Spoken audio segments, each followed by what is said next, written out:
Saudara, judul firman Tuhan pada pagi hari ini adalah Raja Terakhir. Di dalam nama Tuhan Yesus menyampaikan kesaksian firman Tuhan. Saudara, di dalam kitab Yeremia kita akan melihat satu kerajaan dari sangat jaya kemudian menuju kehancuran. Pada waktu kerajaan ini hampir hancur, ada seorang raja yang bernama Sedekia. Yaitu yang hari ini kita bahas bersama Raja Terakhir. Saudara, tentu menjadi raja terakhir nasibnya itu sangat menyedihkan. Sebab setelah dia tidak ada raja lagi. Kerajaan negara sudah tidak ada lagi. Lalu mengapa sebuah negara, sebuah kerajaan bisa sampai hilang? Sebab raja ini gagal dalam iman rohani. Jadi kerajaannya juga gagal. Jika sikap kepribadian raja ini sangat baik, tentu kerajaannya tidak akan jatuh di tangannya. Yang menjadi pertanyaan, mengapa dia gagal? Di mana kesalahannya? Nah, kiranya menjadi satu pembelajaran kita pada hari ini. Jangan sampai kita melakukan kesalahan yang sama. Saudara, sebelumnya mari kita akan melihat latar belakang dari Raja Sedekia ini. Saudara, sebenarnya dia itu tidak ingin menjadi raja. Juga tidak akan kebagian, tidak akan tergilir menjadi raja. Tetapi kadang karena pengaturan nasib menjadi berbeda. Kita lihat di dalam 2 Raja pasal yang ke-24 ayat 17. 2 Raja 24 ayat 17. Kemudian Raja Babel mengangkat matanya paman Yoyakin menjadi raja menggantikan dia dan menukar namanya menjadi Sedekia. Saudara, di sini Raja Babel memecat raja sebelumnya yang bernama Yoyakin. Mengapa memecat Yoyakin? Sebab raja ini berjanji pada Raja Babel memberi upeti tanda damai tetapi kemudian ingkar janji. Dia itu sudah membuat perjanjian tetapi kemudian tidak menepati janjinya. Jadi Raja Babel datang menyerang, kemudian Yoyakin ini dibawa jadi tawanan ke Babel. Saudara, jadi untuk mengurus Yerusalem dipilihlah paman dari Yoyakin yang bernama Matanya. Diangkatnya lah dia jadi raja, diubah namanya menjadi Sedekia. Saudara, arti nama Sedekia adalah Allah adalah adil. Mengapa Raja Babel ingin merubah nama ini? Sebab menurut Raja Babel, kamu menyembah Allah yang benar, Allah yang adil. Jadi kamu juga harus bisa dipercaya. Apa yang kamu janjikan harus tepati. Jangan seperti raja sebelumnya. Sudah berjanji, kemudian mungkir, kemudian memberontak. Saudara, kita akan kembali lihat di dalam 2 Raja pasal yang ke-24 ayat 18. Sedekia berumur 21 tahun pada waktu ia menjadi raja dan 11 tahun lamanya dia memerintah di Yerusalem. Nama ibunya ialah Hamutal binti Yeremia dari Libna. Saudara, jadi pada waktu menjadi raja, Sedekia itu umur 21 tahun. 21 tahun saudara sangat muda. Pada awalnya Raja Sedekia ini adalah baik. Sebab Allah sampai memberi dia waktu memerintah itu 11 tahun lamanya saudara. Artinya saudara bukan menjadi raja lalu kerajaan hancur. Tuhan memberikan waktu untuk membuat perubahan. Tuhan memberi dia kesempatan. Tetapi saudara, raja ini tidak menggunakannya dengan baik. Jadi pada waktu umur 32 tahun, game over saudara, turun tahta, tidak lagi menjadi raja. Kemudian akhir hidupnya adalah sangat-sangat tragis sekali. Saudara, bagaimana tragisnya? Kita akan melihat di dalam Yeremia pasal yang ke-52 ayat 10 dan 11. Kita buka di dalam Yeremia 52 ayat 10 dan 11. Raja Babel menyuruh menyembelih anak-anak Sedekia di depan matanya. Juga semua pemuka Yehuda disembelihnya di Riblah. Kemudian mata Sedekia dibutakannya, lalu dia dibelenggu dengan rantai tembaga. Kemudian Raja Babel membawa dia ke Babel dan menaruhnya dalam rumah hukuman sampai kepada hari matinya. Saudara lihat, bukankah Raja Sedekia ini sangat kasihan? Akhir hidupnya demikian sangat tragis dan sangat mengenaskan. Raja Babel datang menyerang Yerusalem. Mengapa Raja Babel sampai menyerang Yerusalem, saudara? Sebab Raja Sedekia mau memberontak. Pada kali ini menyerang, saudara, Raja Babel menghancurkan seluruh Yerusalem. Membongkar tembok, membakar bait suci. Kemudian Raja Sedekia juga keturunannya dibawa ke hadapan Raja Babel. Di depan mata Raja Sedekia, saudara, Raja Babel itu membunuh anak-anaknya. Saudara, dapat dibayangkan tidak? Di depan mata kita, anak-anak kita itu disembelih. Waduh, saudara, ini pemandangan yang sangat mengerikan. Setelah semua dibunuh, kemudian apa, saudara? Matanya dibutakan, saudara. Saudara, Raja Babel ini sungguh adalah seorang yang sangat kejam sekali. Setelah itu, saudara, Sedekia menjadi buta. Boleh dikatakan bahwa pemandangan terakhir yang ada di pikirannya ataupun yang terakhir lihat adalah anak-anaknya dibunuh. Selamanya tidak akan lupa. Kemudian dibelenggu dengan rantai, dibawa ke Babel dan dia mati di penjara. Coba bayangkan, bukankah Raja Sedekia ini sangat kasihan? Tetapi saudara, sangat kasihan adalah sendiri yang menyebabkannya. Dia sendiri yang membuat sampai kondisi seperti ini. Mari kita akan lihat kesalahan apa yang diperbuatnya. Dalam segi rohani, imannya kepada Tuhan, Sedekia melakukan kesalahan apa? Saudara, seharusnya ini tidak perlu terjadi. Sebab pada waktu dia jadi raja, Nabi Yeremia itu ada di sampingnya. Dia itu bisa bertanya apa yang seharusnya dilakukan. Saudara, Sedekia sebenarnya bukan tidak bertanya. Juga bukan Allah tidak memberitahukan dia harus bagaimana. Jadi lalu masalahnya terjadi di mana? Saudara, ini adalah poin penting kita hari ini. Raja Sedekia ini dia seorang yang tidak punya pendirian, saudara. Pelin-pelan, pelintat, pelintut, saudara.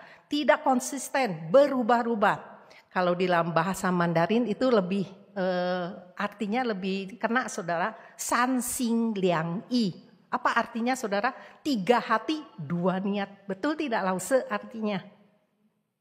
Double minded, saudara. Kesalahan Sedekia yang paling besar adalah tidak konsisten plan, saudara. Kemudian iman terhadap Tuhan sangat kurang. Karena tidak beriman maka akan terombang-ambing, ragu, terus berubah-ubah. Ingin melakukan hal yang baik, saudara, tetapi tidak berdaya melakukan. Sebentar begini, sebentar begitu. Saudara, dilahirkan sudah begitu. Pribadi bawaan ini mungkin juga pengaruh orang tua. Tidak bisa mengambil keputusan. Contoh, saudara, pergi makan ke resto. Lihat menu itu sudah setengah hari, saudara. Setelah pesan, cancel. Enggak jadi, ganti lagi. Saudara, bukan sekali, tetapi setiap kali seperti itu. Keputusan kecil saja tidak bisa memutuskan. Keputusan besar, apalagi, saudara. Setelah memutuskan, kemudian takut. Takut ini, takut itu, takut orang itu, takut orang itu. Lebih baik tidak jadi, saudara. Andu batal, saudara.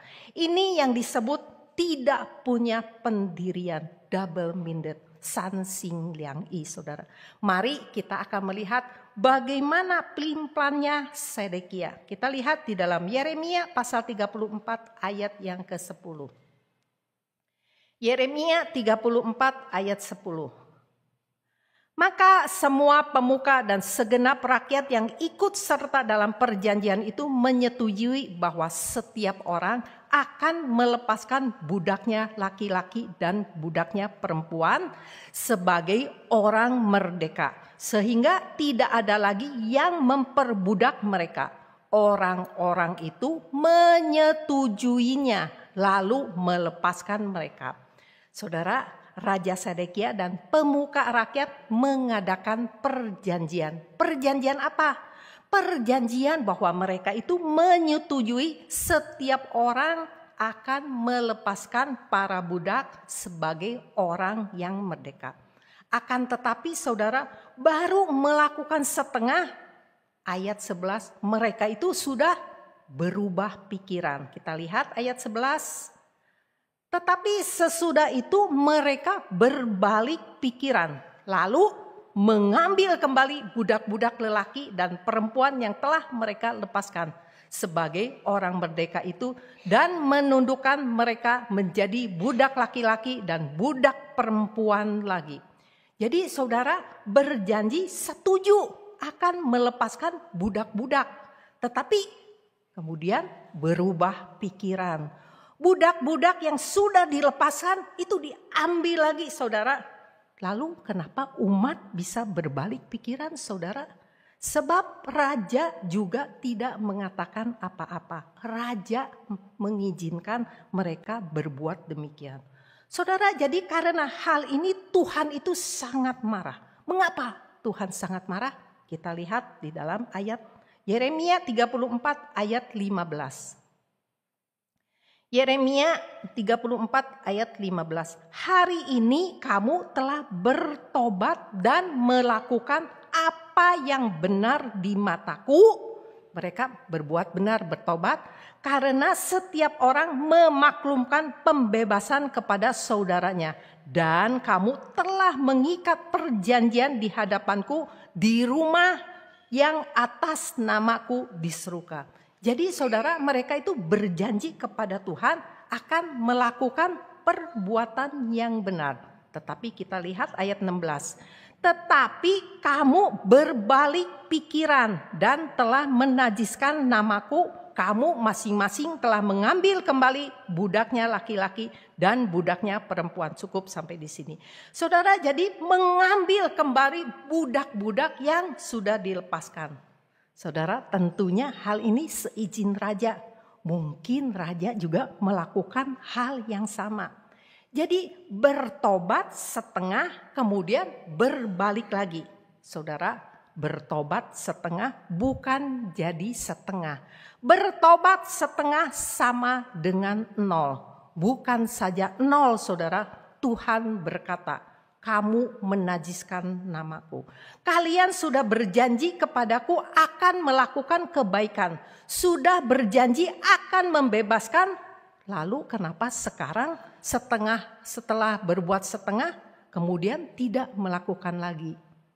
Coba saudara pikirkan, apakah kita juga orang seperti itu? Pada waktu susah, ada masalah datang. Kemudian kita berjanji kepada Tuhan. Tuhan, saya mau berubah. Tuhan, saya mau bertobat. Saudara, apakah kita tahu kenapa Sedekia dan umat mengadakan perjanjian? Mengapa saudara? Karena ada mara bahaya besar datang. Kita lihat di dalam Yeremia 34 ayat yang ke-7. Yeremia 34 ayat 7. Ketika tentara Raja Babel berperang melawan Yerusalem dan segala kota Yehuda yang masih tinggal, yaitu Lakis dan Aseka. Sebab kota-kota itulah yang masih tinggal di antara kota-kota Yehuda sebagai kota-kota yang berkubu. Saudara, jadi mengapa pada waktu itu mereka itu mau berubah, saudara? Mengapa mereka itu mengadakan perjanjian dengan Tuhan? Mengapa, saudara? Sebab mereka itu tahu bencana besar akan segera datang. Raja Babel segera datang. Kita ini tinggal 2 kota. Tinggal 2 kota saja. Saudara, jika kita adalah Raja Sedekia, kira-kira apa yang kita pikirkan? Ini ada bahaya besar datang. Cepat bertobat supaya Tuhan menolong kita. Mungkin Tuhan akan memberi kita kesempatan. Betul saudara, Tuhan datang menolong. Untuk sementara Raja Babel pergi meninggalkan. Saudara, jadi setelah Raja Babel pergi meninggalkan, wah mereka itu merasa aman. Wah udah pergi ini bahaya. Kemudian mereka itu berbalik, berubah pikiran lagi saudara.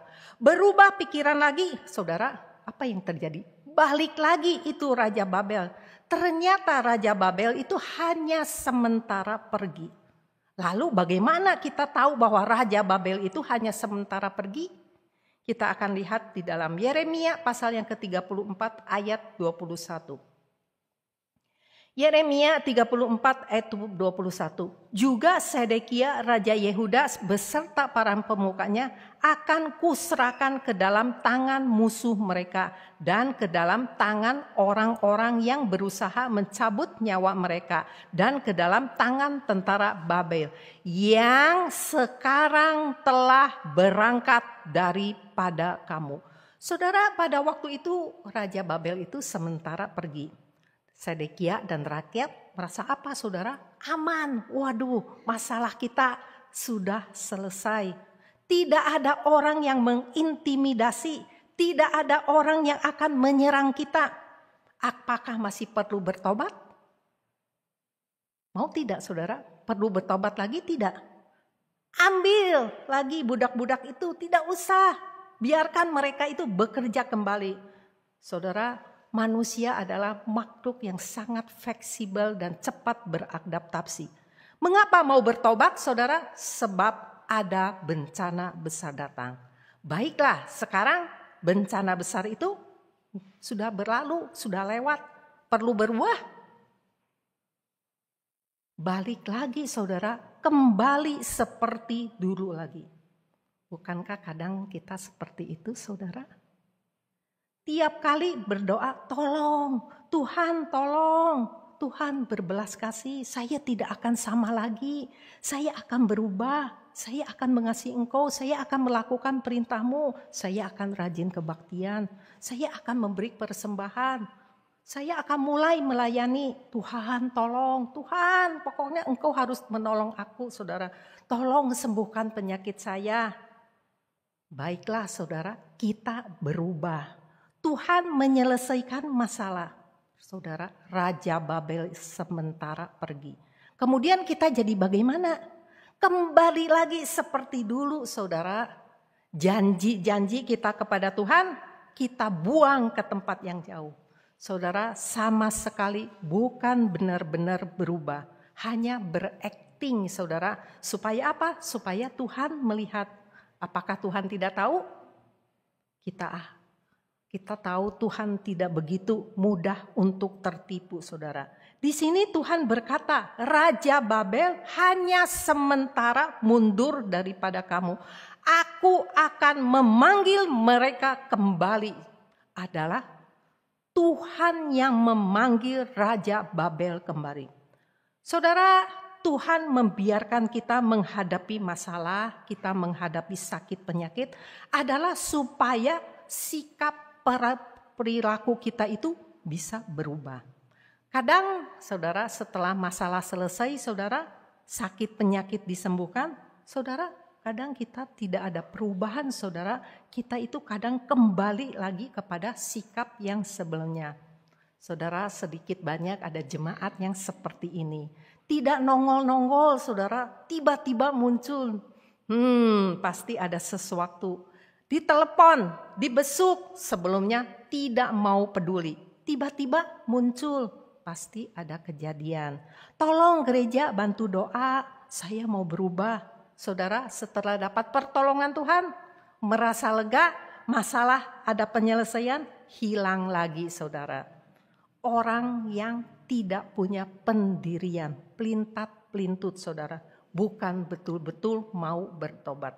Kita lihat hal yang kedua. Yeremia pasal yang ke-37 ayat 2 dan 3. Yeremia 37 ayat 2 dan 3. Tetapi baik ia, baik pegawai-pegawainya maupun rakyat negeri itu tidak mendengarkan firman yang disampaikan Tuhan dengan pelantaraan Nabi Yeremia. Ayat 3, pada suatu kali Raja Sedekia menyuruh Yuhkal bin Salemya dan Iman Sefanya bin Maaseya berkata kepada Yeremia untuk meminta, berdoalah hendaklah untuk kami kepada Tuhan Allah kita. Saudara di sini memberitahukan kepada kita Sedekia dan juga para pemukanya sama sekali tidak mau mendengar perkataan Tuhan. Tetapi mereka ingin meminta Nabi Yeremia, meminta apa saudara? Berdoalah untuk kami. Berdoa untuk apa? Saudara, pada waktu itu ada ancaman besar dari Raja Babel. Tetapi tidak tahu datang menyerangnya kapan saudara. Jadi ada ancaman, pokoknya mau diserang tapi tidak tahu kapan datangnya. Saudara merasa tekanan seperti ini, jadi mereka itu pergi mencari Nabi Yeremia. Ayat 3 sangat lucu. Tolong berdoalah hendaklah untuk kami kepada Tuhan Allah kita. Tolong berdoa untuk apa saudara? Untuk minta perlindungan Tuhan. Hanya satu yang mereka butuhkan dari Tuhan adalah apa saudara? Perlindungan, adalah berkat Tuhan. Yang mereka harapkan dari Tuhan hanya satu, kesejahteraan. Saudara, ada jemaat kadang seperti Raja Sedekia ini. Sudah jelas tidak mau mendengar firman Tuhan. Tidak mau melakukan perintah Tuhan. Tetapi ingin pendeta, tolong bantu doa. Doa untuk apa? Hanya minta Tuhan menyelesaikan masalah. Saudara, sebenarnya diperhadapkan Raja Babel adalah supaya kita berubah. Sikap dan perbuatan kita saudara. Sebab Raja Babel adalah hamba Tuhan. Saudara, apakah kita tahu masalah, persoalan, sakit, penyakit saudara adalah hamba Tuhan? Contoh, masalah kesehatan. Saudara, sakit yang kita alami ini adalah satu alat Tuhan untuk membentuk, untuk mengasah kita. Anak-anak saudara tidak patuh. Saudara, Tuhan itu memakai anak saudara untuk apa? Untuk mengasah kita, untuk membentuk kita. Jadi Raja Babel yang kita temui adalah alat Tuhan untuk membentuk, untuk mengasah kita. Supaya apa saudara? Supaya kita itu berubah. Berubah kemana saudara? Berubah ke arah jalan yang benar. Tetapi saudara, Sedekia dan pemuka-pemuka tidak mau mendengarkan perkataan Tuhan. Tidak usah terus memberitahu firman Tuhan. Tetapi harus berdoa untuk membantu saya. Pendeta tidak usah katakan itu salah. Jangan harus terus katakan harus bertobat. Tolong doakan saja saya. Apakah hari ini kita, saudara dan saya seperti itu? Tetapi kita tahu semua ini adalah tidak ada gunanya. Banyak orang tidak mau mendengar firman Tuhan, tetapi ingin mendapatkan berkat Tuhan. Saudara, orang yang demikian pasti gagal sebab hatinya terhadap Tuhan tidak lurus. Kita lihat yang ketiga.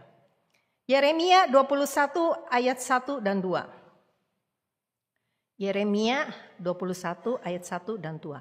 Firman yang datang dari Tuhan kepada Yeremia ketika Raja Sedekia mengutus Pasyur bin Malkia dan Imam Sefanya bin Maaseya kepadanya dengan pesan. Tanyakanlah kiranya petunjuk Tuhan untuk kami, sebab Nebukadnezar Raja Babel memerangi kami. Barangkali Tuhan mau melakukan kepada kami tepat seperti perbuatan-perbuatannya yang ajaib, sehingga Nebukadnezar mundur meninggalkan kami. Saudara, jadi Sedekia kembali mengutus orang bertanya kepada Nabi Yeremia. Baiklah, Yeremia berkata, sekarang ada 2 jalan, ada 2 pilihan. Kita lihat Yeremia 21 ayat 8 dan 9. Ayat 8 dan 9. Tetapi kepada bangsa ini haruslah kau katakan, beginilah firman Tuhan. Sesungguhnya aku menghadapkan kepada kamu jalan kehidupan dan jalan kematian. Siapa yang tinggal di kota ini akan mati karena pedang, karena kelaparan, dan karena penyakit sampar. Tetapi siapa yang keluar dari sini dan menyerahkan diri kepada orang-orang Kasdim yang mengepung kamu, ia akan tetap hidup. Nyawanya akan menjadi jarahan baginya. Saudara, jadi setelah bertanya, datang jawaban. Jika ingin tetap hidup, sangat sederhana. Harus apa? Harus menyerahkan diri kepada Raja Babel. Jangan menentang dia. Sebab kamu itu sudah berjanji ingin menurutinya. Sudah buat perjanjian. Juga Raja Babel itu adalah yang diutus Tuhan untuk menangani kalian. Jangan melawan. Keluarlah, menyerahlah, maka nyawa kalian terpelihara. Tetapi jika kamu tidak patuh, kamu pastilah akan mati. Saudara, jadi apakah Sedekia mau mendengar? Tentu saja tidak, saudara. Tanya sih tanya, tetapi setiap kali tanya tidak mau mendengar. Mengapa tidak mau mendengar? Kita baca Yeremia pasal 38 ayat 19. 38 ayat 19. Kemudian berkatalah Raja Sedekia kepada Yeremia, aku takut kepada orang-orang Yehuda yang menyeberang kepada orang Kasdim itu. Nanti aku diserahkan ke dalam tangan mereka sehingga mereka mempermainkan aku. Saudara, manusia selalu ada alasan untuk tidak mendengarkan perintah Tuhan. Nabi Yeremia berkata, kamu menyerah adalah untuk menyelamatkan diri sendiri juga kota ini, supaya kota ini tidak dihancurkan. Tetapi Sedekia berkata, tidak bisa. Sebab aku itu takut sama orang Yehuda yang ditawan. Mereka itu akan mempermainkan aku. Saudara, ini alasan apa? Tuhan menyuruh menyerah, tentu Tuhan akan melindunginya. Asal kamu menyerah, maka Raja Babel tidak akan membunuhmu. Dia akan baik terhadap kamu. Tetapi saudara, Sedekia tidak percaya perkataan Tuhan. Sedekia dia hanya takut manusia. Tetapi Nabi Yeremia kembali lagi saudara mendorong, memberi dia kepastian yang sangat jelas. Kita lihat di dalam Yeremia 38 ayat yang ke-20. Yeremia menjawab, hal itu tidak akan terjadi. Dengarkanlah suara Tuhan dalam hal ini yang kukatakan kepadamu, maka keadaanmu akan baik dan nyawamu akan terpelihara. Saudara, jadi Nabi Yeremia itu beberapa kali memohon kepadanya, tolong jangan keras kepala sebegitu, tidak akan. Orang-orang itu tidak akan menyerahkan kamu. Sudah, dengarkanlah aku, asal kamu menyerah, nyawamu pasti terpelihara. Saudara, tetapi manusia selalu cari alasan untuk tidak mendengarkan perkataan Tuhan. Sebab apa saudara? Sebab firman Tuhan kedengarannya tidak masuk akal. Betul tidak? Raja Babel ini orang kejam. Orang yang semena-mena saudara. Bukan sekali ini saja dia itu datang menyerang. Begitu aku keluar menyerahkan diri, Dia pasti tidak akan membiarkan aku hidup. Saudara, kadang kalau dipikirkan benar juga ya. Sebenarnya untuk membuka pintu sendiri keluar menyerahkan diri, saudara, ini perlu sebuah keberanian. Tuhan berkata, buka pintu, jalan keluar. Saudara, artinya kita itu mengantarkan diri kepada musuh. Takut tidak, saudara? Jujur takutnya. Seperti loncat atau loncat tali, ada permainan rope jumping, saudara, yang diikat tung ke bawah, saudara. Apakah saudara pernah?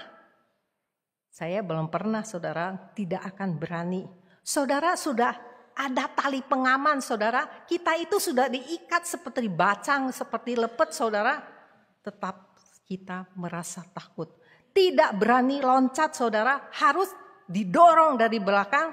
Saudara, Raja Babel itu sudah lama mengepung, saudara. Nabi berkata, buka pintu, berjalan keluar, menyerah. Saudara, ini perlu iman yang besar. Contoh sederhana, saudara.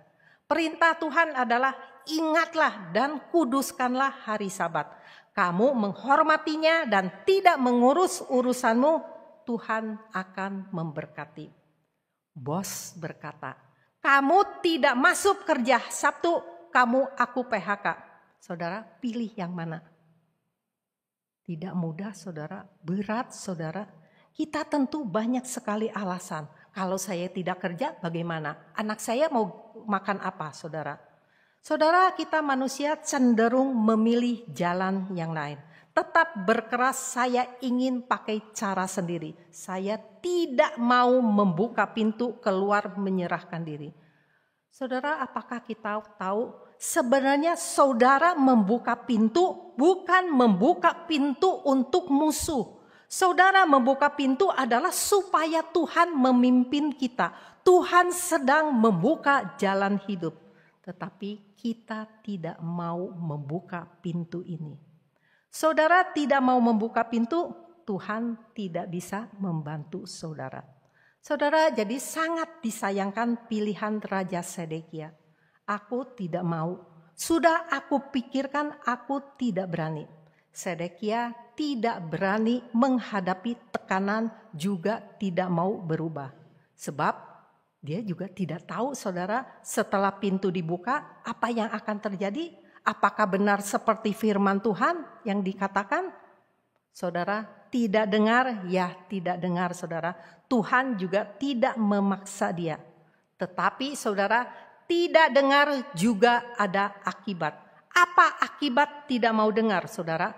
Kerajaan hancur, bait suci dibakar, dimusnahkan, anak sendiri semua dibunuh, matanya dicungkil, ditawan ke Babel.